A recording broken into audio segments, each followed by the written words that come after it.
আজ ২৪শে জুলাই ২০২৬-এ মহানায়ক উত্তম কুমারের ৪৭তম প্রয়াণ দিবস। সেই উপলক্ষে কেওড়াতলা মহাশ্মশানে মহানায়ককে শ্রদ্ধাঞ্জলি জানাতে পৌঁছন মুখ্যমন্ত্রী শুভেন্দু অধিকারী। কেওড়াতলা মহাশ্মশানে উত্তম কুমারের আবক্ষ মূর্তির উন্মোচন করেন তিনি। আমরা ৩রা সেপ্টেম্বর থেকে ৬ই সেপ্টেম্বর মহানায়কের জন্ম দিবসের শতবর্ষ পালন করার সিদ্ধান্ত নিয়েছি। তার প্রস্তুতি ইতিমধ্যে হবে এবং এই সময়কালে আমরা অনেকগুলি কাজ করব। তার মধ্যে মহানায়কের নামাঙ্কিত একটি ফিল্ম সেন্টার কলকাতাতে তৈরি করার সিদ্ধান্ত হয়েছে। আর কলকাতা পৌরসভা পরিচালিত উত্তম মঞ্চ তাকে সংস্কার এবং আধুনিকীকরণের দায়িত্ব আমরা নিয়েছি।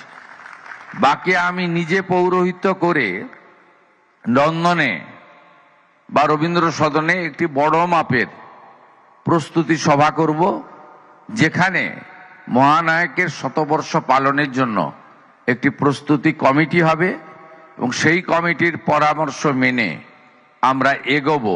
নিশ্চিতভাবে তার পরিবারের অনুমতি সব ক্ষেত্রে নিয়েই আমরা কাজ করব। সবাই ভালো থাকবেন। শুক্রবার উত্তম কুমারের মৃত্যুবার্ষিকী উপলক্ষে বিশেষ কর্মসূচির আয়োজন করেছে পশ্চিমবঙ্গ সরকার। এই বিশেষ মুহূর্তের সাক্ষী ছিলেন রূপা গঙ্গোপাধ্যায়, পাপিয়া অধিকারী, রুদ্রনীল ঘোষ সহ বিজেপি বিধায়কেরা।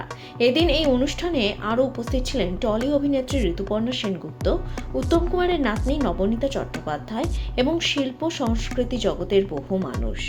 গানে গানে উত্তম কুমারকে স্মরণ ও শ্রদ্ধা নিবেদনের পর তার মূর্তিতে মাল্যদান করলেন শুভেন্দু অধিকারী। বাংলা এবং বাঙালি এগুলো বললে যে মাত্র কয়েকজনের নাম উদ্ভাসিত হয়, সেই গুণীজনদের মধ্যে একজন দিকপাল ছিলেন উত্তম কুমার। শুধুমাত্র বাংলা নয়, সারা ভারতবর্ষ জুড়ে তার গুণের চর্চা হতো। তিনি বাংলা ফিল্ম ইন্ডাস্ট্রিকে এক জায়গায় জড়ো করে রেখে দিয়েছিলেন অভিভাবকের মতো। এতগুলো মানুষের মন, ভালোবাসা, তার জন্য পরিশ্রম করে কাজ করা এবং তার সঙ্গে সঙ্গে যেটা খুব উল্লেখযোগ্য যে আমাদের যারা টেকনিশিয়ানস ভাইরা রয়েছে তাদেরকেও তিনি আগলে রাখতেন, যাতে এমন কোনো নিয়ম নীতি তৈরি না হয় যাতে তারা দুঃখ পান বা কষ্ট পান। আগামী ৩রা সেপ্টেম্বর উত্তম কুমারের জন্মদিন। সেই উপলক্ষে আগামী ৩রা সেপ্টেম্বর থেকে ৬ই সেপ্টেম্বর পর্যন্ত শতবর্ষ পালন করা হবে। এদিন কেওড়াতলা মহাশ্মশান থেকেই মহানায়কের জন্মদিন পালনের পরিকল্পনার কথা জানিয়ে দেন মুখ্যমন্ত্রী। ব্যুরো রিপোর্ট, লটারি সংবাদ।